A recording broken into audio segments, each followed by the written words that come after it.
Харилцааны урлан подкаст. Харилцааны урлан подкастын 2 дахь дугаарыг хүрэхэд бэлэн боллоо. За, гэр бүл судлаач сэтгүүлч Амарсна, гэр бүл судлаач сэтгэл зүйч Баясгалан харилцааны урлан подкастын 2 дахь дугаарыг танд хүргэж байна. За, өнөөдрийн мэндийг хүргэе. Тэгээд ямар ч байсан бид хоёр маань амлсан ёсоор үргэлжлэл буюу цуврал болгож энэ подкастуудыг та бүгдэд хүргэнэ гэж хэлсэн. За, бид нар эхний сэдвээр гэр бүлээс гадуур харилцаа гэдэг сэдвээр ярьсан байгаа тийм. За, өнөөдрийн сэдвийг манай Амраа маань та бүгдэд эхэлж хэлээд тэгээд бид хоёр бас тэр агуулга дээр тайлбаруудыг, зөвлөгөөнүүдийг та бүгдэд хүргэх болно. За, харилцааны урлан подкастын 2 дахь дугаараар хадмууттай харилцааны талаар онцлог ярих болно. Тэгээд ер нь бол хүний амьдралд 3 дахь хүчин болж орж ирдэг хадмууд, худ ургийнхантайгаа хэрхэн яаж харилцах уу, энэ харилцаагаа хэрхэн яаж эрүүл зүй авч явах уу, энэ харилцаа хагарсан тохиолдолд яаж тэр харилцааг эвлүүлэх үү, ямар асуудлыг хадмууттайгаа хуваалцахгүй юу байх уу гэдэг тал дээр өнөөдөр бол төвлөрч ярина. Тэгээд ер нь хадмууттайгаа харилцах харилцааны тал дээр кейсүүд, зөвлөгөөн дээр бол нэлээдгүй орж ирдэг хадам биерийн харилцааны асуудал, хүргэний харилцааны асуудал, аав ээжүүд нь ойлгодоггүй асуудал, амьдралд нь оролцдог асуудал гэл за. Тэгэд энэ бүх асуудлууд дээр аль болох та ямар байр суурийг бий болгож яаж тэр хүмүүстэй харилцаагаа авч явах вэ гэдэг тал дээр бол тэр онцлог ярих болно өнөөдрийнхэн подкаст тийм. Хамт байгаарай та хэд маань тийм. За, тэгээд өнөөдрийн энэ подкастыг явуулахад бас тусламж дэмжлэг болгож өрөөгөр хангаж өгсөн Viva центрийн хамт олондоо маш их баярлалаа. Монгол 3 яг ард байдаг Viva центрт та бас тухалж энэ ч бас цагийг сайхан өнгөрүүлэх боломж байгаа. Снукер бильярд байгаа, караоке байгаа, ресторан байгаа, амтд хоол гарч байгаа. За, тэгээд сайхан энэ ч бас цагийг гэр бүлээрээ найз нөхдүүдээрээ өнгөрүүлэх боломж байгаа шүү гэдгийг хэлий. Монгол 3 яг автобусны буудлын арталт Viva центр гэдэг байгаа шүү. За, хоёулаа үндсэн сэдв рүү оръё. За, тэгэхээр хадмууттайгаа харилцах харилцааг яавал эрүүл байлгах вэ? Яг энэ тал дээр хоёулаа төвлөрч ирээ тийм. За, тийм. Ер нь бол яг гэр бүлийн хэлбэрийг ингээд тодорхойлох юм бол дан гэр бүл гэж байна, өрөөсгөл гэр бүл гэж байна, олон соёлт гэр бүл гэж байна, нийлмэл гэр бүл гэж байна гэж. За, өнөөдрийн сэдв бол нийлмэл гэр бүлийн харилцааны онцлог руу ерөөдөө төхөж нэлээд ярих байгаа даа шүү дээ. За, нийлмэл гэр бүл гэдэг маань ерөөдөө нэг өрхөд 2 3 гэр бүл нэг дор амьдарч байгаа хэлбэрийг нийлмэл гэр бүл гэж тодорхойлж байгаа. За, манай нөгөө залуучуудын маань амьдралын нэг хэм маяг онцлог байгаа даа шүү дээ. Дөнгөж оюутны ширээнээс гараад ажлын талбар руу орж тийм.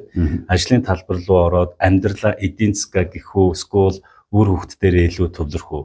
За, нэг нь ажиллаад нэг нь гэртээ байх уу. За, тэгтэл нэг нь гэртээ байгаад нэг нь ажиллаад явхаар эдийн засгийн хүртээмжгүй болчиход байдаг тийм. Тэгэхээр яалтчгүй үр хөвгтүүдээ ээж аваараа тусалцаа авах шаардлага бас гардаг.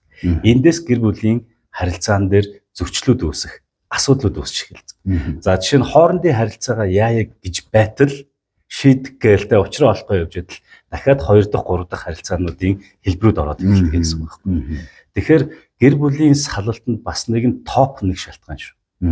Гадны харилцаа буюу хадам биерийн харилцаа, хадам хүргэний харилцааны асуудлууд орж ирдэг. За, тэгэхээр энэ асуудлын талаар өнөөдөр бид нэр хамтдаа хөндөж өнөөдөр ярина. Гэхдээ нөгөө талаараа монголчуудын үндсэн философи байгаад байгаа шүү. Уул усны ойрон дээр ураг садны холон дээр гэж тийм.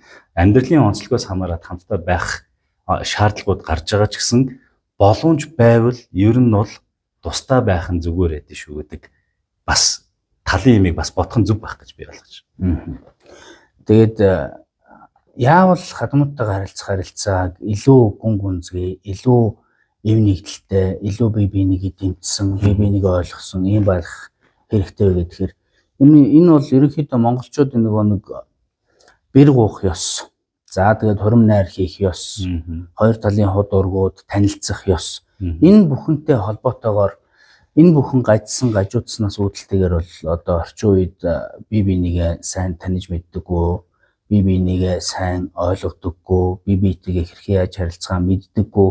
Энэ нь эргээд нөгөө нэг дараагийн хосуудын амьдралд танаахан чинь тэгдэм байх, ингэдэм байх гэдэг энэ яриа хөрөнүүд илүү их гардаг. Тэгэхээр анханасаа за зүгээр бэр гуух ёсны талаар ярил л да. Энэ ёсыг өнөөдөр зүгээр ямар хэмжээнд авчирсан гэхээр за хадаг тавиад ирж байгаа хүмүүсийг өстө жинхэнэ навс согтоогоод унахгүй бол ерөөсө тэр ёс биш юм шиг ийм ойлголтод хүрсэн. Тэгтэл энэ ёсны хамгийн гол утга учир мөн чанар нь хоёр талын ход өргөөд сайн муугаа мэдэлцэж, сайн танилцж авах. За манай хүү бол багасаа ийм орчинд өссөн, манай охин ингэж өссөн. За манай талынхан бол манай ход өрг бол нэг ийм онцлогтой хүмүүс, танай ход өрг бол нэг ийм онцлогтой юм байна. За энэ хоёр хүүхдийнхаа заншлаа ярилцсан тий уламжлаа. Энэ хоёр хүүхдийнхаа цаашдын амьдралд ийм зүйл дээр нь илүү их тэмтэй, ийм зүйл дээр нь өөрсдөө шийдвэрлэх гэдэг ч юм уу тий. Иймэрхүү зүйлүүдийг их сайн тогтож анханаас нь нөгөө нэг суурь зөв тавигдаад суураараа нөгөө нэг аливаа барилгыг барихын тулд фундаментаас нь эхэлдэг шүү дээ. Яг үүнтэй адилхан тэр хадмууттай харилцааны тэр суурь асуудлууд дээр маш сайн анхаарч, анзаарч, за эдний хүүхд чинь ийм орчинд өссөн, айлын тэд хүүхд юм байна, айлын ганц хүүхд юм байна, отгоо хүүхд юм байна, ууган хүүхд юм байна. Энэ хүүхдтэй харилцахдаа ингэж харилцъя гэдэг. Энэ нэг дүр зургийг бий болгож анханасаа нөгөө нэг харилцаагаа эрүүл байлгах тал дээр дутууг нь нөхөж дундуурын дүүргэн гэдэг шүү дээ. Яг ийм чиг шугамаар анханасаа явбал илүү их зүгээр байдаг. Тэгтэл энэ бүхэн ингээд анханасаа ингээд хазгаа хөвгийг ингээд явчихгууд цаашдаа танаахан чинь нөгөө бэр гуйж явахдаа тэр тэгэж агсраа тэгэж согтоод за ер нь бол тэр хүн тийм юм байлээ, энэ хүн ийм байлээ гэдэг ийм ам сураг маягийн за магадгүй бүр ингээд тэр цогцсон үнднээс сайхан аврагахгүй шүү дээ. Энэ дээр тулгуурласан харилцаанууд цаашаа ингээд буруугаар өргөдөж явсаар байгаа. За танаа талынх юм тэрнээсээ жоо хоол байгаараа. За тэр нэг гэдэг шүү, энэ нэг гэдэг шүү гэдэг зөвлөмжүүд бас яваад байдаг тийм. Тэгэхээр анханасаа хадмууттай харилцаагаа хэрхэн яаж эхлүүлэх вэ гэдэг дээр маш сайн анзаарахтай байж, маш сайн бодлоготойгоор энэ бүхнийг бий болгох нь өөрөө чухал. Тий, одоо уламжлал ярил бид нар зөндөө зүйлийн талаар бас ярьж байна. Тэгэхдээ Монгол уламжлал дотроо анзаараад ингээд судлаад байхад их гэрээс баг гэр үүсдэг. Баг гэр үүсэж байгаагийн шалтгаан өөрөө юу гэхээр улс доторх улс бий болж байна гэдгийг тусгаар тогтнолыг бэлэг тэмдэг болж өөрч байгаа юм. Тэгэхээр их гэрийн асуудал, баг гэрийн асуудал. Гэтэл энийг бид нар ялгаатай хил захтаагаар ойлгохгүйгээр хитрхи биенийхээ тоогоор өнгөж харах нь өөрөө зөрчлүүдийн шалтгааны суурийг тавьд юм байна гэж хараад байна. За амраагийнхтай би санал нэг байна. Энэ уламжлууд маш их асар ихээр гээгдэж байгаа. Үндсэн санаанууд нь алдагдаад одоо жишээ нь хорим гэд хараад үзэх юм бол хоёр талынхан за би хүүдээ тийм зүйлүүдийг авчлаа. Та нар тийм зүйлүүдийг авах хэрэгтэй гэдэг шаардлагуудыг хүртэл тавьж байна. Тэгээд дээрэс нь бэлгээрээ өрсөлдөж байгаа хэлбэрүүд гарч ирж байна те танаахан манаахан гэдэг энэ зүйлийг суураас нь өөрөө буруу ойлголтуудыг хосуудтай тавьж байгаа учраас хосуудын бас анханаас ан цав үүсэх танаа манаа гэж ярих энэ сэдлийн шалтгаан үүнээс эхэлдэг шүү гэдгийг би танд хэлмээр. Ер нь бол би 2-3 хормыг зохион байгуулж бас хөтлөгчөөр нь ажиллаж үдсэн хүний үед яг энэ зүйлийг би бас мэдэрсэн байхгүй юм. Манай уламжлалыг дах хэвээр танаа уламжлал үгүй манай танаа гэдэг юм гарч ирлээ. Тэгээд дээрэс нь тим эд баялаг, ийм эд баялаг те ингэх ёстой гэдэг зүйл гарна. Тэгэхээр хүн нөгөө хүнжлийнхаа яриад жийх хэрэгтэй гэхээр хүн болгоны амьдралын хэм маяг эдийн засгийн чадамж өөр бас байгаад байна те. Энэ талаас л анханасаа л гэр бүлийн харилцааг хосуудыг үр хөвгтүүдэд бид нэр эвтэй наримталтай эхлүүлэхгүй бол суурийг буруу тавьчих юм бол ирээдүйд нөгөө үр хөвгтүүдийн амьдрал танаа манаа гэж ярьдгийн суур шалтгаан бас яг эндээс харагдаад байдаг шүү гэдгийг бас хэлмээр. Тэгэхээр хадмуудад хэлж байгаа шүү. Үр хөвгтүүдэд тусдаа гаргаж байгаа бол өөрсдийнхээ санаа бодлыг тулгах биш. Харин хүүхдүүдийнхээ санаа бодлыг сонсож яаж хөрөмлмаар байна те аль ёс уламжлалаа дагмаар байна. Тэр шийдвүүдээр нь охин хүүгийнхаа хүслийг зорилгыг нь та бас нэг талаараа сонсдог, дэмждэг байх нь өөрөө чухал шүү гэж хэлмээр байна. За түрүүн подкастыг эхлэхэд хэлсэн яалч аргагүй одоо нийлмэл гэр бүлийн нөхцөл байдлыг үүсгээд санхүү орон байрны чадамж сул байгаа учраас нийлмэл маягаар аав ээжтэйгээ хадмаанда хашаанд нь амьдардаг иймэрхүү нөхцөл байдлууд бол байгаад байгаа шүү дээ. Тэгэд яг ийм нөхцөл байдлуудад хэрвээ яг ийм нөхцөл байдал донд нийлмэл гэр бүлийн онцлогтойгоор хадамтайгаа хаяа нэгтгээд амьдарч байгаа бол бас юу юм дээр анхаарах уу яах вэ хүүхдүүд төр хоёлоо бас жоох хэрэгтэй. За тийм.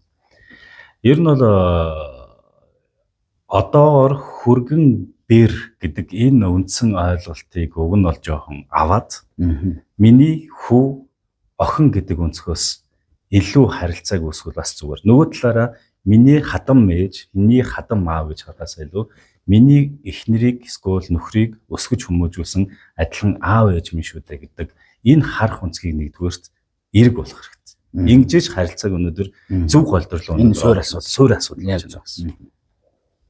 За нөгөө талаар магадгүй нийлмэл гэр бүл болоод ингээд амьдарч байгаа бол бүх зүйл дээр тодорхой нөхцөл байдлуудыг бий болгох нь өөрөө чухал. За тодорхой нөхцөл байдлын дээр юу орох вэ гэхээр за өрхийн төсвийг хүргэн хадам аав хэдийг олдъё. За энэний хэдэн юунд зарцуулагддгийг. За манайх яг юуг нь төлөх юм. Танайх яг юуг нь төлөх. Хоёр өрхийн тэргүүн байгаад нь шүү дээ. Нөгөө нэг тэнгэрт хоёр нар манддаггүй гээл. Тэгэл тэнчэнээс чинь нөгөө нэг цайны дээж хинийн төрүүлж авах уу гээл ингээл маргаа мэтгэлцэн жижиг сажиг юм бол дуусахгүй. Тэгэхээр анханасаа яг ямар зарчимтай, яг ямар байр суурьтай байх вэ? Санхүүгийн хувьд хэдийг олох юм, юунд зарцуулах юм. За тэгээд хэдийг нь яаж хуримтлуулаад тусдаа гарч туруу тусгаарч өөрийнхөө өрх гэрийг тусдаа байдлаар авч явах юм. Хэдийгээр хугацаа зарцуулах юм үүнд гээд. За хүүхдийн хүмүүжлийн асуудал орж ирнэ. Хүүхдийн хүмүүжилд аав ээжүүд яг юун дээр нь оролцох юм, эмээ өвгөө оролцуулахдаа яаж оролцуулах юм. За ажил гэр орны ажил үрийн хуваар байна. За энэ ч нэн ялангуяа эмэгтэйчүүд цуг амьдарч байхдаа хадам ээжүүдэд таалагддаггүй. Нэг юм хийгээ тавьчдаг, хадам ээж нь араас нь ингээл хийгээ явчихдаг. За эсвэл бүр ажил хийдэггүй. Тэ? Энэ бүх нөхцөл байдлууд эргээд нөгөө харилцаанд том асуудлуудыг тарьдаг. За нөгөө талаар нөгөө хосуудын дотны харилцааны асуудал байдаг. Дотны харилцааны асуудал. Мэдээж одоо магадгүй ингээд Монгол гэрт амьдардаг бол хадмуутайгаа ингээд цуг байдаг бол хосуудын дотны харилцаа бол ингээд холдож эхэлдэг. Илт ингээд одоо орчин бүрдэх. Тий, орчин бүрдэхгүй. Тий, тэгээ энэ бүх асуудлууд чи эргээд л нөгөө хосуудын хоорондын харилцаанд нөлөөлж эхэлдэг. Тэгэхээр эдгээр бүх асуудлууд дээр маш мэдрэмжтэй байгаад магадгүй хоёр хүүхэдтэй дотн байх боломжийг үүсгээд хүүхдүүдийг нь аваад ах дүү нарынхаараа зочлоод тэр хоёрын хоорондоо байх цаг олгогддог ч юм уу тий.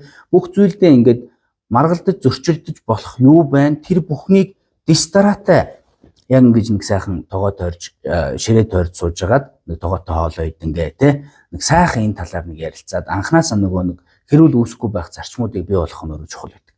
За үүний дараа тэр нөгөө нэг гаргасан ярьсан хэлснээ бол заавал мөрдөх нь өөрөө бас чухал шүү дээ тий. Энэ нөхцөл байдлуудыг үүсгэж чадах юм бол нийлмэл гэр бүлийн нөхцлөөр нэг гэрт амьдрахад бол асуудлууд бол харьцангуй зэгцтэй байна гэж. За би одоо яг гол бас нэг зүйлийг ярин таад та. Тэрний юу гэхээр гэрэлж байгаа хосуудын аав ээжүүд гэх юм бол ерөөхдөө нэг дунд насны хүмүүс. За Монгол хүний дундчлаас нэг гэрлэлт нэг 23, 4, 5 таа яваад чинь тийм үү. За тэгвэл аав ээж нь хэдэн насны байх вэ? Нэг 50, 45, 50 орчим насны хүмүүс байгаад байна тийм. Тэгэхээр энэ насны үеийн хүмүүсийн сэтгэл зүйн онцлог ямар байдаг вэ гэдгийг манай залуучууд манаас мэдээд авчих хэрэгтэй. Ер нь бол дунд насны үеийн хүмүүсийн сэтгэл зүйн гол онцлог бол өөрөө өөрийгөө үнэлүүлэх хэрэгцээ нь маш өндөр болсон. Яг тийм. Өөрөө өөрийгөө үнэлүүлэх хэрэгцээ их болсон байдаг. За тийм учраас бид нар өөрсдөө сайн мэднэ шүү дээ. Би ийм хийж бүтээсэн, өнгөрсөн амьдралдаа энийг хийсэн, ийм бүтээсэн гэдэг зүйлийг ялангуяа дунд насны тэрнгээр их бахархдаг үеийнхэн байдаг. Тэгэхээр нэг үгээр хэлбэл дунд насныхан бол өөрхөн түүхэн дээр суйрлаж өөрийгөө дүүйл гэж ярьдаг. Нэг үгээр хэлбэл бас эго маш өндөрсөн байдаг шүү дээ. Та бүхтаас хэлмээр. Тэгэхээр ялангуяа хүргэн бэрүүд маань хадам ээжтэйгээ харилцахдаа хамгийн гол нь насныхын онцлогийг жоохон мэдрээд жоохон өргөж өгөх харилцаанууд дээр жоохон анхаараасаа гэдгийг хүсэж байна. Яг тэгэхээр миний одоо юу гэдэг хийж бүтээсэн юмтай өөр хүмүүсдөө өсөжчихсэн амьдрал нь докторцсон байгаа учраас тэднийг жоохон өргөж өгөх, магтах, одоо юу гэдэг хийж байгаа зүйлийг урамшуулах, зоригжуулах, үнэлэх гэдэг энэ харилцаан дээр яваад байх юм бол ер нь хадам аав ээжүүд чинь тэр харилцаан дээр маш их тааламжтай байна гэдгийг хэлж байна. Бас нэг чухал асуудал нь хосуудын хоорондын маргаан зөрчил. Энэ бол яг цуг амьдарч байгаа хадмантайгаа хуваалцдаггүй гэл. Тэгээ монголчууд ярьдаг олгоо хагравч тоон дотроо гэж. Тэгэхээр орчин үеийн хүмүүс яаж ийнэ гэхээр бүгдээрээ бишэлдээ зарим нэг нь ямар нэгэн асуудал үүсгэр аав руу гүйдэг ээж рүү гүйдэг. За тэгэл бүх юм аавдаа хэлдэг ээждээ хэлдэг. Тэгэд энэ асуудлуудыг одоо тэнцээч одоо сайн ч муу ч нөхөр нь нэр хүнд гэж байгаа нэр хугруул яадаг үлээ сугруул яадаг үлээ монголчууд мэдж байгаа тийм. Тэгэхээр энэ бүх асуудлууд чи эргээд юунд хүргэдэг вэ гэхээр тэр хоёр хосын харилцааг бүр хизээч одоо цааш нь аз жаргалтай утга учиртай бие биенийг ойлгоод явах хэмжээнд аваачдаг. Харин хагарах, бутрах, бие бинийгээ буруугаар ойлгох, буруугаар үнэлэх хэмжээнд аваачдаг. Тийм учраас дотоод харилцааны асуудлууд дээр маш сайн анхаарах хэрэгтэй. За хадам аав ээж хоёртой хоёулаа өөрийнхөө аав ээж хоёрт хоёулаа яг юуг нь ярих уу ярихгүй байх уу? Хадам аав ээжүүд ч гэсэн хүүхдүүдийнхээ яг юунд оролцох уу? оролцохгүй байх уу гэдэг энэ тал дээр хүртэл бүр маш сайн анхаарч харилцах нь өөрөө чухал гэдэг. Тэгэхгүй болохоор бүх юмд нь хушууд өрдөг.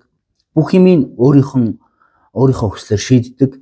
Бүх юмаа ингээд ил задгаа хуваалцдаг. Энэ бүх нөхцөл байдал чи эргээд л нөгөө нэг түрүүний хэлсэн эвдрэлтэй, эв түнжингүй ийм харилцаа руу авч идэг юм шиг. Энэ дээр бас анхаарах нь чухал юм шүү гэдгийг бас онцлог хэлээ. За тэгээд хадам аав ээжүүдэд би бас нэг энийг бас зөвхөн хосууд үзэхээс гадна бас хадам ээж болцсон, аав болцсон хүмүүс бас үзэж байгаа. Тэгэхээр хадам аав ээжүүдэд нэг зүйлийг захиж хэлэхэд миний амны хүүхэд гэж хэн нэг онцолж бити ач зээнэртэй харилцдаг бас байгаараа. Яг зөв. Энэ нь өөрөө эргээд хүүхдүүдийн хоорондын харилцааг түнжин хагаруулах, эвдрэлцүүлэх бас нэгэн алхам болж эхэлдэг. Дээрээс нь хүүхдүүдийн зүрх сэтгэл, дутуугийн комплекс үүсэх үндсэн суурь шалтгааны нэг байдаг. Эмээ өвөө тэрэнд л сайн. Бидрийг бол тоодоггүй. Одоо чинь зарим өвөөг харах юм бол 7-8 ач зээнэр нь байгаад хахад авдарнаасаа би амны хүүхдэд л хадгалж би энэ чихрийг хадгалсан юм. 7-8 хүүхдийн хажууд нэг хүүхдийг нь илүү онцгойлж өгж байгаа нэг хэлбэр байгаа юм шүү. Тэгэхээр энэ бол манай хадам аав ээжүүдэд одоо анхаарах ёстой хамгийн чухал зүйл. Таны ач зээ таны үр хүүхдүүдээс гарсан л бол таны ач зээ. Хин нэгнийг бити бас онцолдог байгаараа гэдгийг хадам аав ээжүүдэд бас загч байгаа шүү. За дээрэс нь хамгийн нэг чухал зүйл нь өөрөө юу гэхээр за чирч. Бараг энэ үдлээ одчлаа сагсараад байна. Ер нь бол хадам бэрийн харилцааны асуудлыг улс ортой байлгах, хийг багтай байлгах энэ асуудал бол анханасаа л нөгөө нэг бие бинийгээ ойлгож, ярилцаж, хүлээн зөвшөөрөх гэдэг нь хандлага. Одоо жишээлх юм бол олон хүүхдүүдтэй олон хүргэн бэрүүттэй байлаа гэхэд нэг л одоо хүргэнээ бүр алчиг хүргэн гэдэг үнэлсэн. Нэг нь бүр өстой чи өстой юм болгоныг ингээ буруу хийх юм болгон дээр ингэх ингээ ботсон. Нэг бирээ бас тэгээ ботсон. Бусд бирүүдэд тоодоггүй те. Энэ бүх нөхцөл байдлууд чи эргээд л нөгөө нэг тэр хүмүүсийн хоорондын харилцаа бие бинийгээ харах нөгөө нэг ураг төрөл чинь өөрөө анханасаа бие биетэйгээ зөв бат бэх харилцаатай байх хэрэгтэй шүү. Тэр нөгөө нэг баясгалах хэлсэн. Уул усны ойрны ураг төрлийн холно гэдэг нэг үг ярьсан тий. Тэгээд энэ үгийг бол яг уу зарим юмн дээр мэдээж хэлэх хязгаартай хэмжээ дамжаатай байх хэрэгтэй. Аливаа зүйлийн нөгөө нэг утга учирыг монголчууд нэг тийм гүн ухаал болчиж гэж хэлэх гээд байгаа юм л та. Гүн ухаа болчиж. Энэ үгийн анх хэлэгдсэн хамгийн гол санаа нь хаана байна вэ гэхээр цусан төрлөөрөө ойртож болохгүй учраас ураг төрөл бол хол байх хэрэгтэй гэдгийг энэ үгийн хамгийн гол утга байна. Тэрнээс харилцааны нэг өчүүхэн жижигхэн асуудлаа шийдэж чадахгүй түүн дээрээ учраа олж чадахгүй тэнгүүтээ за танахнаас нь хол бай. Танах ийм юм байна гэдэг энэ өнцгөр бол хэлдэг. Мэдээж хэлэх хязгаартай заах ёстой яригдах ёстой зүйлүүд байхын хувьд бол байдаг. Тэгэхээр ямар нэгэн байдлаар одоо тэр хин нэгнийг ялгахсан, хин нэгнийгээ дүүйлгсэн ийм харилцаанаас илүү за манай энэ болж байгаа, манай энэ гэдэг, манай энэ тэгдэг гэдэг иймэрхүү байдлаар хандж явах нь өөрөө чухал шүү гэж. Тэгээд Африкийн нэгэн омог байдаг. Тэр омог яадаг вэ гэхээр буруу юм хийсэн, одоо амьдралдаа алдсан тийм хүмүүсийг яадаг вэ гэхээр голдоо зогсоодог. Голдоо зогсоогоод бүгдээрээ ингэ тойрч жагаад хуралддаг. Тэгээ хуралдаад эхнээсээ ингэж ярьж эхэлдэг. За Батуул чи ингээд надад ингэж тусалж ийсэн. Чи бол үнэхээр ийм сайн хүн. Гэт нөө тэр хүний дандаа сайн талуудыг хараад тий. Тэр алдсан нэг хүний голдоо зогсоож бод бүгдээрээ ингэ сайн талыг ингэж харж хэлж өгдөг. Тэнгүүт нөгөө хүн за би өстө энэ алдааг ахаад автах хэрэггүй байна. Энэ алдааг би ингэж одоо ахиж үргэлжлүүлэх хэрэггүй байна гэдэг ухамсарыг бүр гүндээ аваад ингэдэг. Тэгэхээр яг үүнтэй адилхан ер нь бол монголчууд бие биетэйгээ харилцахдаа бие биенийхээ сайн талыг харж болж өгвөл тэр дутагдaltaй, гачигдaltaй тал дээр нь тэрийг илүү дүүлэхээс илүү тэр хүний чаддаг хийж өгсөн сайн тэр талууд дээр нь илүү их төвлөрч хүргэнэ бэрээ аав ээжийг харж явах нь өөрөө чухал шүү. Тэгээд энэ хадам бэрийн харилцааны асуудлын хамгийн бас нэг түлхүүр гогцоо нь юунд байдг вэ гэхээр үзэл бодлын зөрчил. Хоёр нийгмийн ялгаа. Энэ бүхэн чинь эргээд л нөгөө нэг тухайн хосуудыг тухайн гэр бүлүүдийг хоорондоо нийцтэй ойлголцтой байхад бас саадуулдаг томоохон хүчин зүйл шүү. За ингээд яриад их юм бол маш их зүйлийг ярих байна. Би нэг зүйлийг яриад өнөөдрийн подкастаа дуусгач. Ер нь хосуудын харилцаа, ялангуяа би бол хосуудын харилцаа талдаа илүү дагаж ажилладаг. Яг энэ хосуудын харилцаа ингээд анзаараад үзэхэд танаа манаа гэдэг яриа юунес эхэлтэй байдаг вэ гэхээр хоорондоо хосууд аливаа асуудлыг ярилцаа дотроо шийдэхгүйгээс болоод ээжээс ааваасаа асуу. Ээж аавынхаа шийдвэрийг гэр бүлд оруулж ирээд тэрэн дээрээ гэдэг энэ заавраар ингэж явах нь өөрөө танаа манаа гэдэг одоо зөрчлүүдээс суур шалтгаан байдаг шүү гэдэг бас хэлмээр. Тэгэхээр хосууд маань биеэ даах чадвартай бас байх хэрэгтэй. Нэгэнтээ амьдралыг 60 70 жил цаашаа хамтдаа амьдрна гэж бодож байвал асуудлыг бас хоорондоо шийдээд дотроо асуудлыг шийдээд тэрийгэ дагдаг байх нь өөрөө чухал зүйл юм а гэдгийг л та бүхэнд хэлэх гэж. За харилцааны урлан подкастын 2 дахь дугаар ийхүү өндөрлөж байна. Хадмуудтай харилцааны асуудлаар бол өнөөдөр ярилцлаа. Харилцааны урлан подкастын өнөөдрийн дугаарыг гэр бүл судлаач сэтгүүл чамарснаа гэр бүл судлаач сэтгэл зүйч Баясгалнаар хүргэлээ. Тэгээд энэ сайхан тухтай орчныг бүрдүүлж подкаст хийх боломжийг хангаж өгсөн Монгол 3 дугаар сургуулийн ард байрлах Viva рестораны хамт олондоо баярлалаа. Маш их баярлалаа. Viva ресторанаар бас үйлчлүүлээрэй, зочлоорой. Дохлог, тансаг, найрсаг орчинд Монгол цог хүртээд бильярд тоглоод сайхан дуулж хуурдаад нэгэн үчээ сайхан өнгөрүүлэхийг хүсвэл та бас Viva дээр ирээрэй гэж хэлэхээр байна. Хаяг нь яг Монгол 3-ын 3 дугаар сургуулийн яг артталт Viva Center гэж байгаа шүү. За тэгээд өнөөдөр харилцааны урлан подкастын 2 дахь дугаарыг хүргэлээ. Дараагийн дугаараар ирээд уулзлаа. Түр баяртай. Харилцааны урлан подкаст